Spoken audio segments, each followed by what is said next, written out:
Hi, everybody. Welcome to the show. You're listening to the I Am Real Estate Show with Ray Smith, Sandra Johnson, and Danielle Johnson. On the show today, we have Jon Spurr, who is the CEO of Inspired Life Mortgage.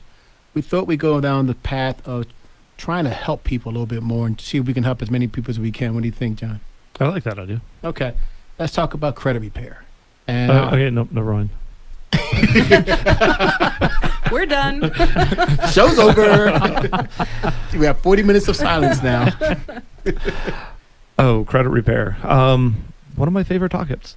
I talk to, probably 10 to 15 people a week about where their credit's at and what we can do to help them or change it. And the first thing I want to say is I am not a licensed credit repair person or agency or company. That is actually a thing. In Arizona, you do have to have a license. But Okay. I've done this for 30 plus years. And I understand credit and how it works. And I can definitely give guidance on if you do this, this, this, and this.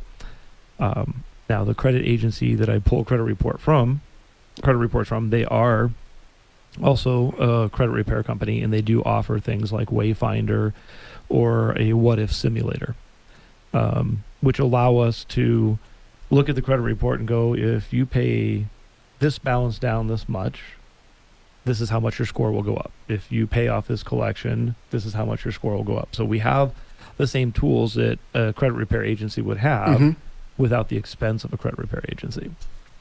When we listen about that, it sounds like some really good news. The main thing is that it's all individually focused. You know, we always talk about on this show about cookie cutter stuff, and we want to make sure that everybody understands that every single one person you're dealing with, even dealing with them individually about their credit, about how you help them. Well, I'm going to bring up Sandra's favorite thing, one size fits all. We had this conversation before. Yes, the biggest lie of the universe. One size fits all. So the mortgage industry in general would like you to believe that one size fits all when it comes to mortgage, because there's more volume than there is bandwidth to get mortgages done, and that's why we've gone so automated and you try to do as many things online as possible. The truth is there's no such thing as one size fits all in mortgage, or I share Sandra's belief in anything.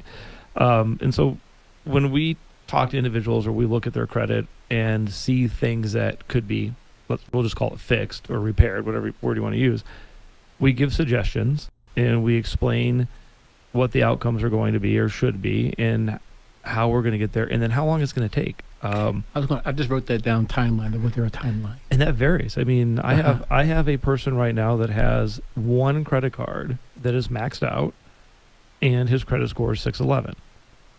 If we pay that credit card down to $1,500, I don't have to pay it off, just pay the balance down to $1,500, within a few days I can have his credit score of 720. Wow, that's everybody in this amazing. room knows that there's a huge difference when it comes to mortgage lending on a 720 versus a 611 score. I have a gentleman that called in off of this show and months ago. His credit score is where it's at, not because of his doing. Somebody else, another entity, didn't apply payments correctly. We're in month 4 of trying to get this fixed because we're now dealing with a third party who believes they applied a payment correctly. We have proof that they didn't apply it correctly, and so now it's a whole different set of circumstances of how long. So it's going to vary from person to person. What amazes me is that you're willing to work with you're willing to work with all these individuals and taking the time, because it's not a quick fix. Most of these things aren't quick fixes. You just said 4 months, 5 months. You're just sitting there waiting with these people to make sure that this thing goes correctly, the process goes correctly. Well, one of the big reasons I went out on my own is because I worked for all of the big box lenders for a very long time and for many years. And it was all about pushing volume through the system. It wasn't about an individual transaction. It wasn't about the individual themselves. Like, you got to close X amount of loans a month. And if you don't close X amount of loans a month, this is what's going to happen.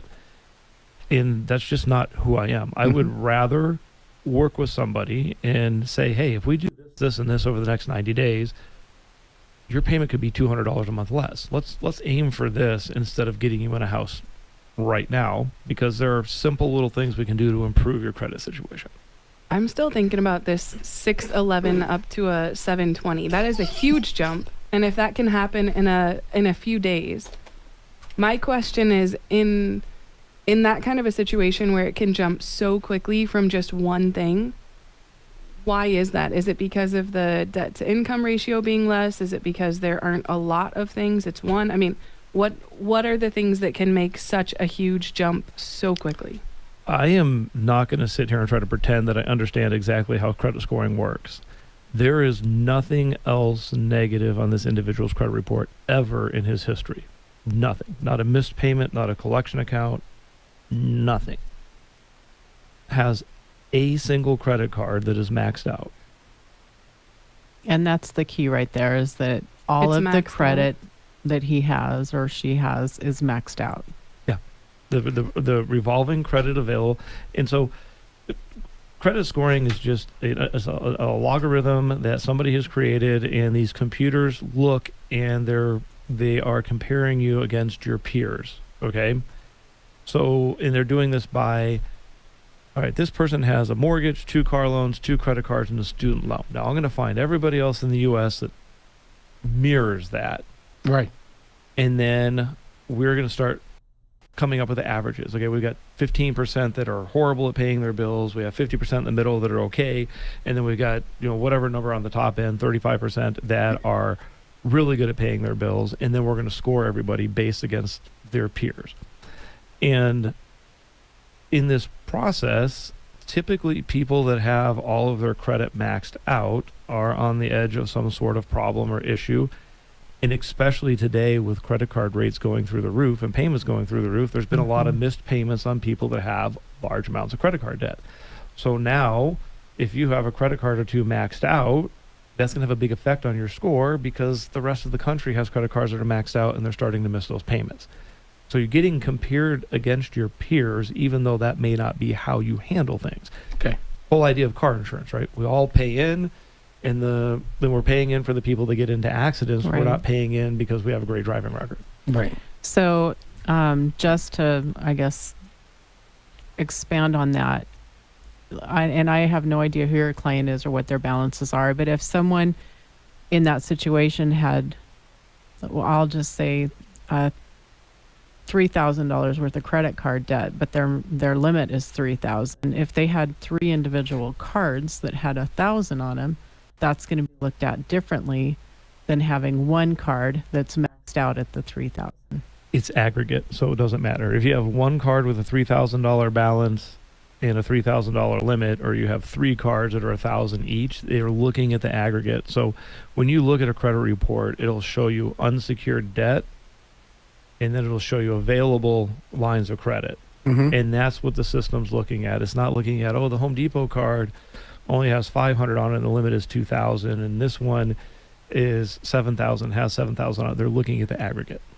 Okay. I think I've heard before you're supposed to keep the amount of credit that you're using under a certain percentage. Is there a magic number, or is it just dependent on the person? There's a lot of opinions and theories out there. Mhm. I subscribe to the 30%, because I know if you're at 30% or less, I see it every day, we have good scores. A lot of people say 50%. I like to err and be cautious. I say 30%. Hi, everybody. We're heading to the break right now. You're listening to the I Am Real Estate Show on 1030 AM KVOI The Voice. We're here with Jon Spurr. We'll be talking a little bit more about credit repair and see how we can help yourself to get into your own home. See you on the other side.